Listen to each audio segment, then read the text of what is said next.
with it, Robbo. A lot of talk the past few weeks. Dom Young, Brandon Smith, they played their last games for the Roosters.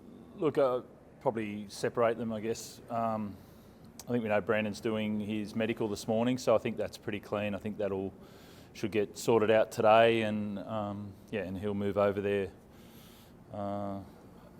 from, I'd say, tomorrow, as far as I know.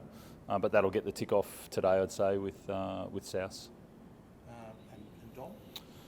Yeah, Dom's a bit more. I don't think. No, he's here. He played on the weekend. To be honest, all that's been fairly annoying. The way it's not to do with any of you guys. The way it was sort of put out there was as if we were trying to push him out, which wasn't the case. Newcastle rang us. And obviously, having talked to his manager beforehand when he got dropped to try and get him out, and we said yes, and then they wanted us to pay the whole year, and we went, well, no. If you want him, their chairman said that they had the money to take him now, and so we agreed. His management wanted that, and then they've backtracked at the end of the week and today. So that's really annoying. If you ask for something, you've prepared it. Then you stick by it, and they haven't done that, and it's sort of thrown Dom in a spin and us all this week when it wasn't our doing. So it's pretty annoying.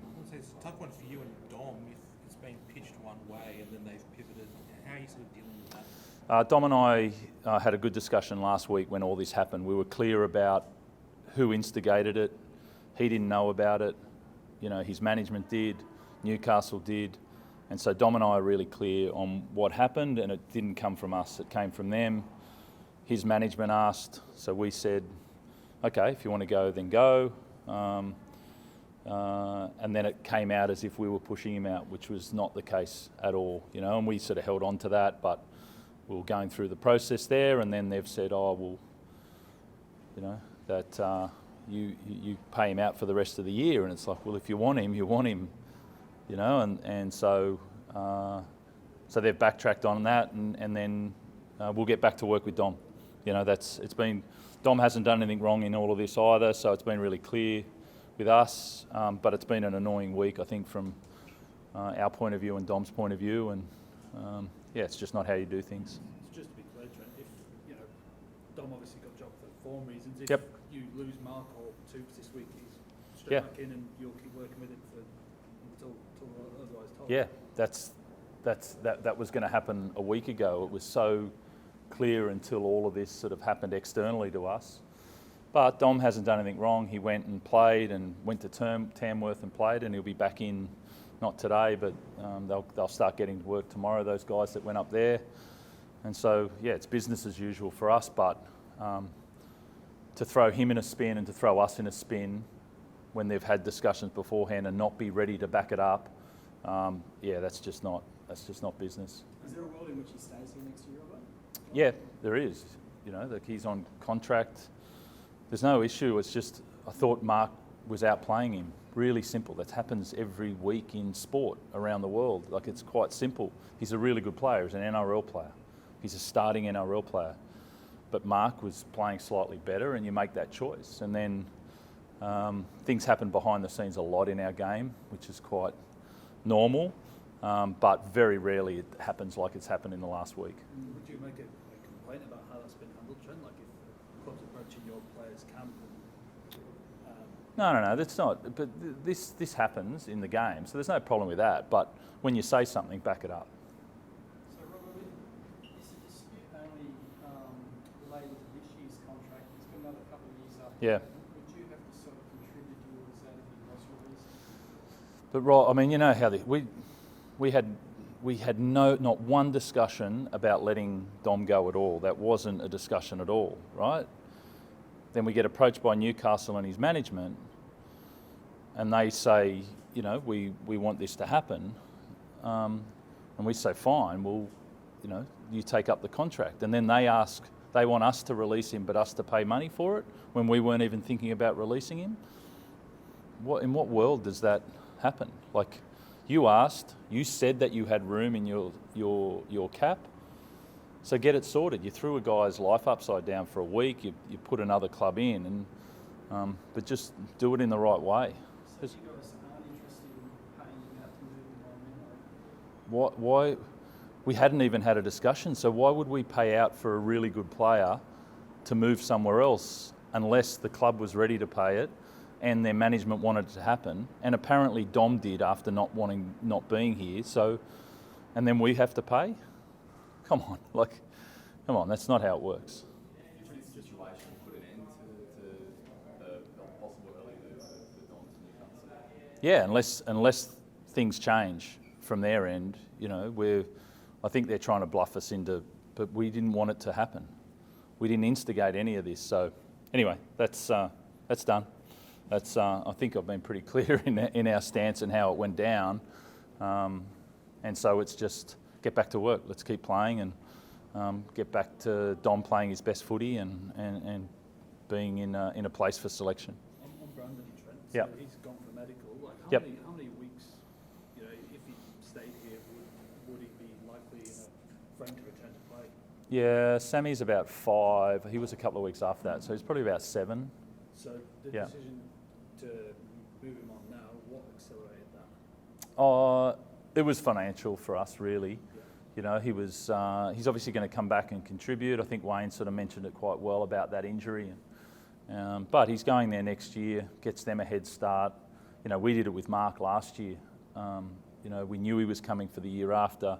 The earlier you can get him in the doors, the better it was for obviously Rugby Australia, the better it is for us financially, but then it's also better for the team you're going to get a head start. So I think that's pretty clean in how it worked out. So from this week, he'll be training with them, won't come back in.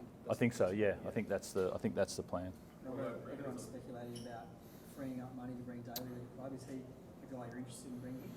Yeah, look, I said it maybe 6 weeks ago that we were interested. We haven't had any discussions since then with management. That's still the case, but the freeing up is about building the best squad we can possibly build. That will be about, we're in negotiations with 3 of our guys that are already on contract, some of the younger guys, so we're in negotiations with them as well. So it's always a mix of both. Okay, so we've obviously recruited Reece from outside for next year. There is an interest there.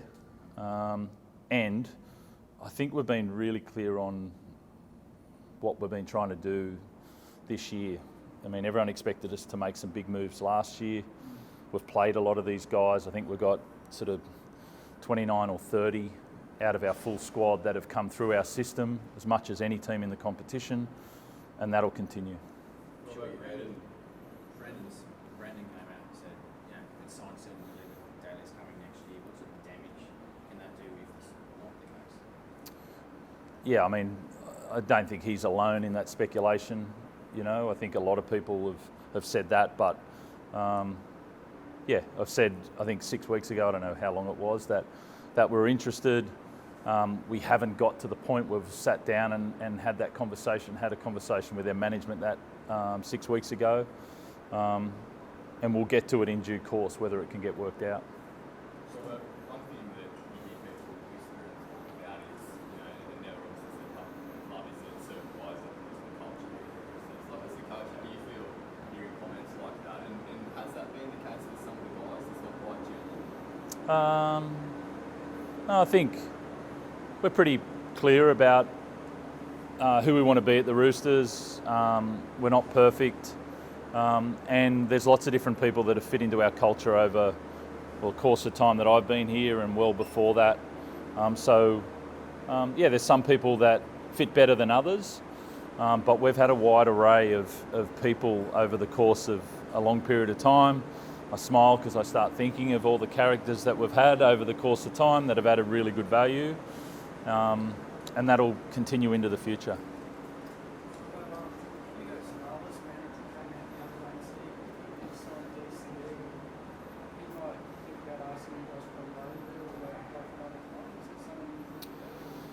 Look, I've heard speculation about that. The manager hasn't approached us directly about anything like that. Hugo's here. I think we've really loved watching Hugo do his bit this year. He's definitely a Rooster through and through, so his future's here. Although is Teddy the New South Wales fullback for you if you're picking that spot? Look, I think I probably summarised it pretty clearly last week on you can't go wrong. You look at the way that Pappenhausen played yesterday, you look at Dylan, you look at Teddy, it's the selection of Laurie, really. There's, Ted is my number one and will always be that. For me, I love the way that he plays and the heart that he plays with. But it's Laurie's selection. I don't need to add to that. It's whatever his choice in his style of play and what fits that and around the other players. So we're going to fix the spot, Trent. Like, is there anyone you want to recruit externally, or are you talking about promoting guys within for your No, It's going to be speculated about constantly. No. I mean, if you look at our squad and look at our reserve grade, there's a couple of young guys that are coming through that have been here for a while as well that will come through and fill that role. So it definitely won't be outside. It'll be developing through our academy program still. What about just on Brandon? Since he's been here at the club, he was always in the spotlight, a high-profile player. Like, how do you reflect on his time here at the Roosters and the impact that he's had with his squad? Yeah, I spoke to him the other day about it. I feel like the first year was difficult. There was didn't hit the form that we wanted in that first year. There was reasons for that, and then he was on a tear in that last year. There was really momentum building, and then he got the knee injury. I think that stretch of sort of maybe 8 weeks was just exactly the rotation between him and Connor and what we were doing there. It was such an important part of the way that we're playing. And then he had his knee injury, which obviously has put him out all of this year. And so that's this year it's not, he didn't get that opportunity to play. But I thought first year was difficult. Second year, often the case, people get into the rhythm of it a bit more, and he was playing some really, really good footy for us, and that shot us through the competition quite a bit until that knee injury. Big game against the Dogs coming up Yeah. this week. Do you get a big inclusion? Is Lindsay a chance of playing this week? Yeah, he'll be close. I'll name him tomorrow, and he'll be getting the steps through, and so that's a positive, and really looking forward to Friday night. I feel you'll see the guys we're talking about finding ourselves this year, and there's connections coming through the team and the new positions. We've got those guys that have played a bit together, and then some key positions. Hugo, Sandon, Connor playing 9. A lot of those sort of bench middles coming through and playing, are finding their feet in the Roosters style, and then really looking forward to that test on Friday night. Did the bye come at the wrong time? Because that Magic Round performance was so strong. There was a lot to build on. Do you wish you could always play the following, or is it maybe a good chance just to give some rest to some of those guys? Yeah, there's always a spot somewhere between sort of 8 and 12 rounds. You need that to take a breath, and always when you're winning on that, you'd like to continue that. But you plan your season around those buys in the middle of the year, and it came when it came, and it gives us that chance to get a rest, get some energy, and then fly into the next 3 weeks till our next one. Rob, all the comebacks and momentum swings in Yeah. the last weekend's game, is this becoming more of a factor, or is it just continuing? And also, when you're a coach, how is it when your team's losing momentum? How do you sort of like put them back on track? Yeah, that was the wildest weekend that I've seen on the momentum swings. It's a credit to where the game's got to. Defence wins premierships, it still does in the NRL, but then there has been this shift towards creativity without the help of field position. That's what's changed the momentum. Teams are attacking really well in the middle of the field, and so therefore when it gets live, that if teams can attack in the middle of the field, they can change momentum. When you don't need field position but can score points, you're a decent team. So, and that was, I don't know whether that was a weekend or whether that was an extreme version of what's to come, but it was great to see actually. It's usually a 10-point lead, people lock it down and it stays that way. A 10-point lead can get obliterated within a couple of minutes, which we saw on the weekend. And and now teams are going to have to really learn how to control it, how to reverse it, a little bit more than what we have in the past if the weekend was anything to go by. Back to Dom and Brandon, it seems pretty much like the Brandon Smith one's going through perfectly. Mid-season transfer, it's in complete contrast to the Domino one. Yeah, I think they're just, I think people tried to make something of the Souths and East thing last week. That wasn't really the case.